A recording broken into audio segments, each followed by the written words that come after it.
I don't know how KC Joyner can maybe help us here, but Casey, we are looking for some way.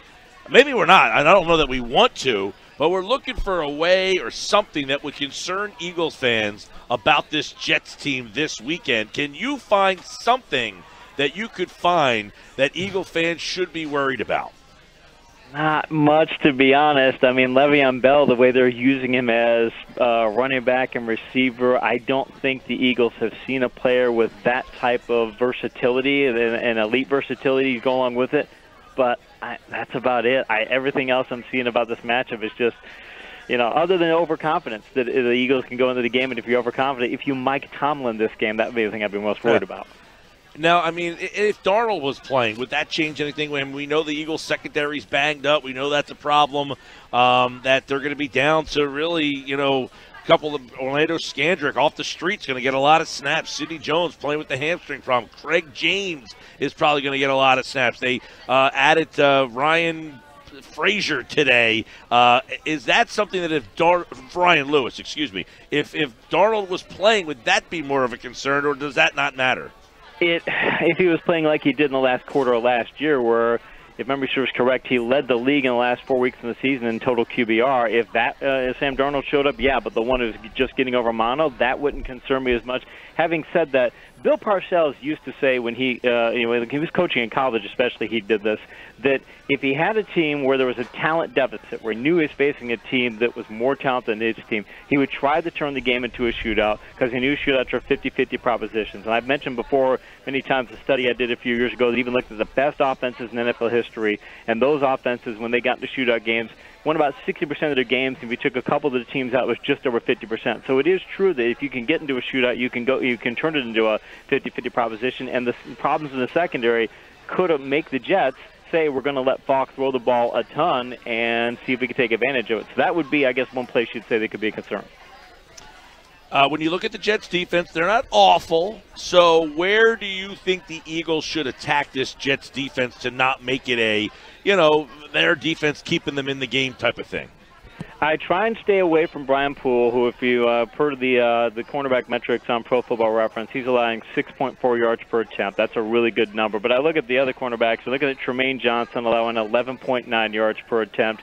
You're looking at other, you're looking at, they've got good safeties too, by the way. Jamal Adams only 5.5 yards per attempt. So I've got Tremaine Johnson rated as a green-rated cornerback. I've got Darryl Roberts and Brian Poole as yellow-rated cornerbacks. So I would think they'd want to go after Johnson. Normally, though, he would probably match up against Djax. So it's you lose that part of the equation. So if I'm the Eagles, I might try and find ways to move Jeffrey over to that side, see if you can get that kind of a matchup, and see if you can get the Jets to stay in a particular coverage, and see if you can get that matchup, because that's the one they want to exploit.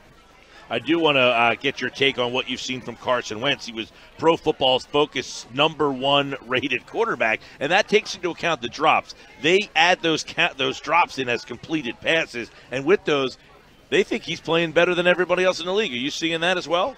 I wouldn't go that far. I mean, I see what Patrick Mahomes is doing in Kansas City. He's doing things that no quarterback has ever done. Mind you, he's taking so many chances that some team is going to be able to bait him into making some plays like that and do it. But right now, he has to be the #1 quarterback. Having said that, Wentz, I take him into the season that I do some fantasy football stuff, and I said in my draft guide that I thought that Wentz had more upside than anybody else because of what can happen to this offense. I'll just put it this way, though. I think he's playing exceptionally well considering the wide receiver injuries, because if you said, okay, you got a healthy Jackson, you got a healthy Jeffrey, you got Aguilar, and you've got Ertz, plus what you have in the backfield, and if you gave him that, then he's going to be really dangerous. So think about where he is now, probably still a top 5 QB, and he can get better down the road if he gets his talent healthy.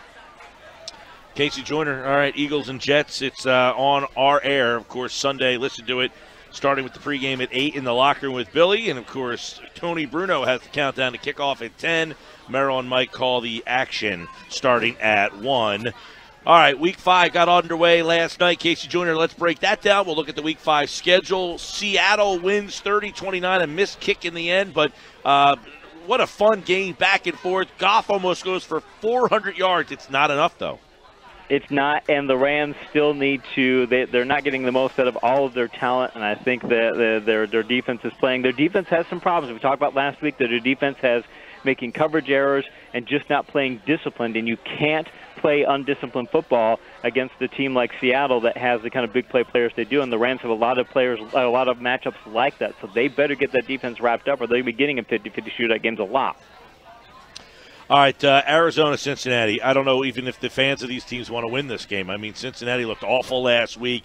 Arizona, they're young and the coach, but is the coach starting to get – I mean, this guy was supposed to come in with some innovative offense. They're not scoring very much. They're not scoring very much.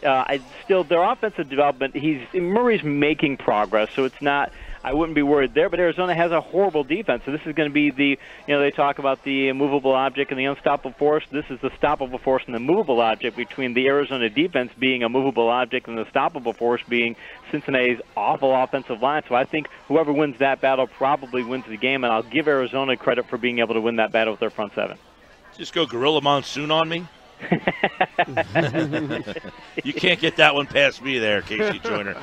Buffalo goes to Tennessee. I don't know what to think about Tennessee. Surely don't know what to think about Buffalo. They've won on the road. They've lost at home, but that, of course, was the Patriots. They fought hard in that game. Tennessee beats up on Cleveland. They win at Atlanta, and then they lose at home. They're at home this week. What do we think? I'll take the home team as the tiebreaker, and Tennessee also has shown with A.J. Brown that they've got some vertical capabilities, and Mariota is playing maybe as good as he's played in some ways in his entire career when he's playing well this year. There have been times in the past where he just doesn't play well at all. Buffalo's got a really strong defense, but the quarterback question mark they have too. If Barkley's in there, it won't be anywhere near enough, and plus they've got Singletary banged up. They just had too many offensive injuries to put up any more than probably 13 points, and if they can't do better than that, Tennessee wins. Chicago in London against Oakland, Tottenham Stadium. Tottenham won me some money in the soccer game a couple of weeks ago, boys. Khalil Mack against his Raiders former team there. You got Chase Daniel playing quarterback for the Bears. So is the defense enough for the Bears to propel them? It is, and think of Oakland. It's a 1 o'clock game, but what are they going to be, 5 or 6 hours behind, or even longer? It's going to be they're getting up in an ungodly, unreasonable time. I hate these overseas games because you're asking teams. I don't care if they're adjusting. It's a very tough thing to do. Anybody who's had jet lag, even going from one side of our country to the other, has that, and it's going to be even worse. Oakland is terrible on defense, and Chicago's going to be able to hit enough big plays because they have big play players and they've got enough talent in their backfield and such. I think that, and plus Mack is just he's going to be motivated to go destroy his old team. So I like Chicago big in this one. Yeah. Oh, he likes them big. You hear that one? Yeah. All right, Tampa Bay at New Orleans. Last week we would look at Tampa traveling across the country. They scored 55. Even if you said, okay, Arians will have his team ready. He's had good success against the Rams when he was with Arizona, but 55 against the Rams. So are the Buccaneers starting to get Arians in their head, and their matchup against a Saints team that struggled to move the ball last week and was able to win on the power of their defense? But this game's in New Orleans where Tampa won last year.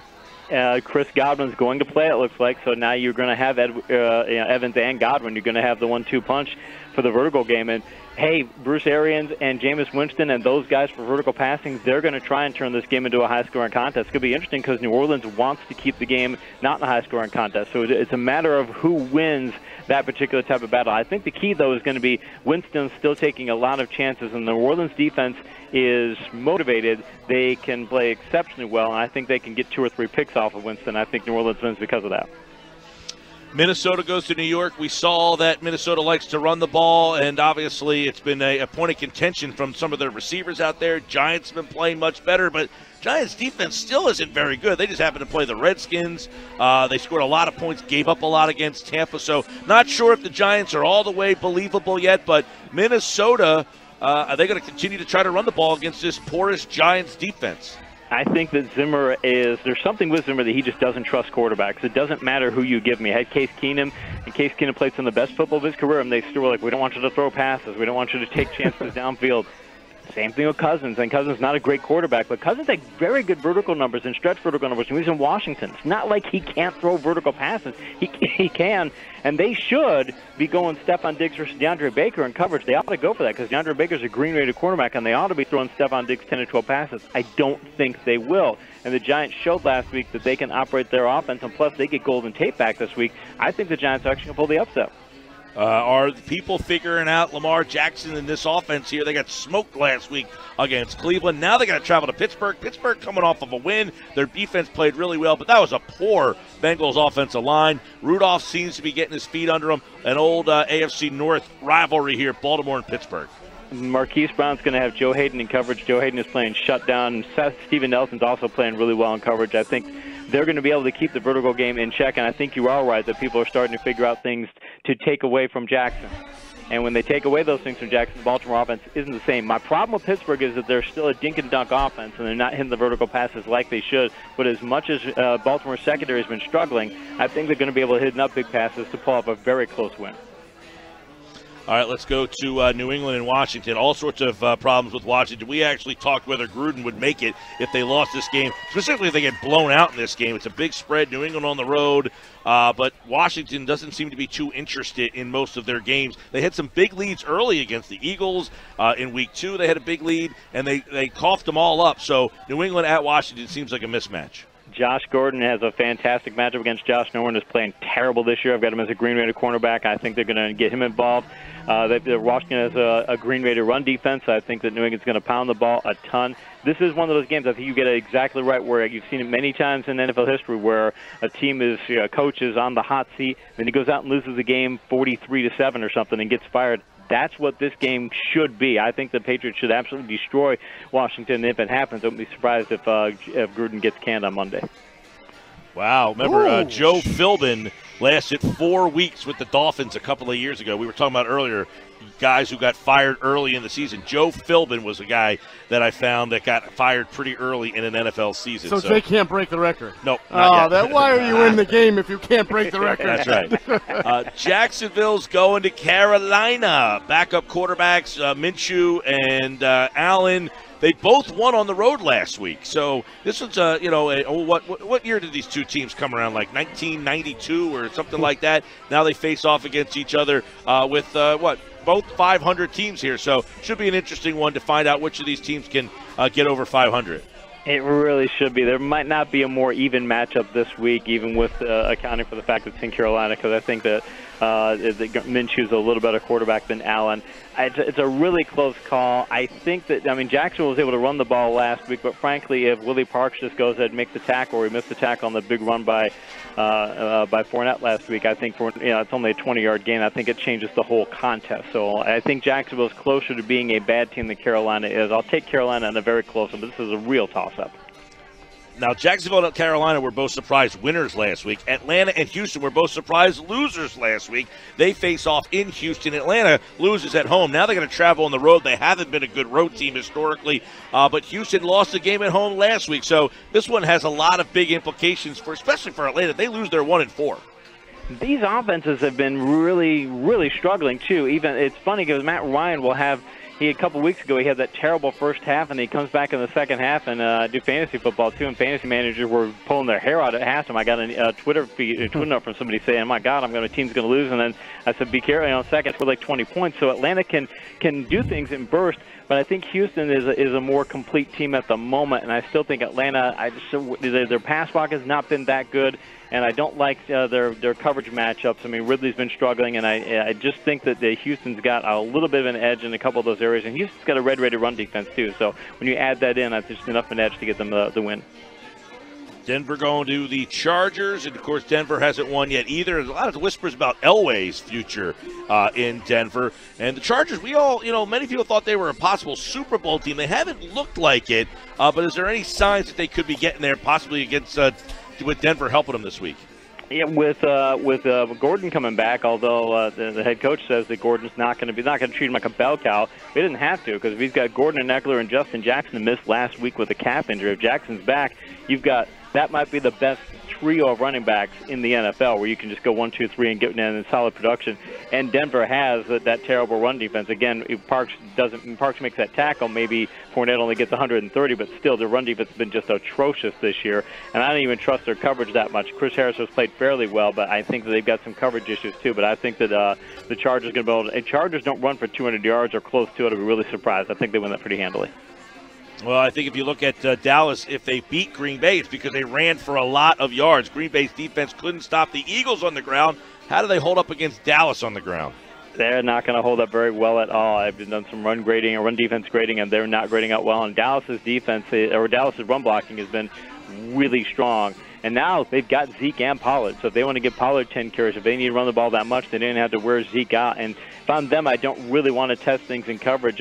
Michael Gallup says he's going to come back this week, or looks like he is. And he says he's not running full speed yet. He's got terrible cornerback matchups. So if I'm the Cowboys, I'm trying to run the ball a ton, and I think I'm going to have a lot of success. And it's probably going to be a very similar format to what it was last week, where the Packers can't stop the run. They're going to try and pass to keep up. But that's not a good formula for them to win, so I'll take Dallas. All right, Sunday night, it's the Colts' disappointing loss at home against the Raiders. The Chiefs keep rolling along. They're at home. They played 3 times on the road, Kansas City has, but now they get to come home Sunday Night Football against a disappointing loss from the Colts last week. But can the Colts rebound and figure out a way to win at Arrowhead?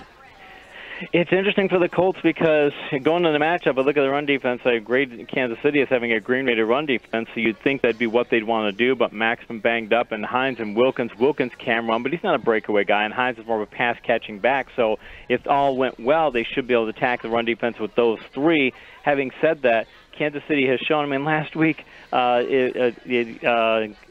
Mahomes doesn't even throw for a touchdown pass, and they still score 34 points. And I'm looking at Indianapolis. I just can't get there. Even if Hilton plays, he's got a great matchup there. That could help them, but I don't see enough big play capability to get them over, say, 24, 27 points if they're really lucky. And I think Kansas City will easily put up that much. I'll go Chiefs. KC Joyner's back on Monday to recap the Eagles and Jets and take a look at all of these Week 5 games. He'll preview the Monday Night Football Cleveland-San Francisco game with us on Monday. Detroit and Miami. Miami can't lose this week, guys. They've got the bye. Detroit and Miami are off, and that is your look at Week 5 with NFL Insider KC Joyner here on the Sports Bash on 97.3 ESPN. KC Joyner, like all guests, up here via the Boardwalk Honda Hotline. Thank you, pal. Enjoy the football. Appreciate it. You too, man.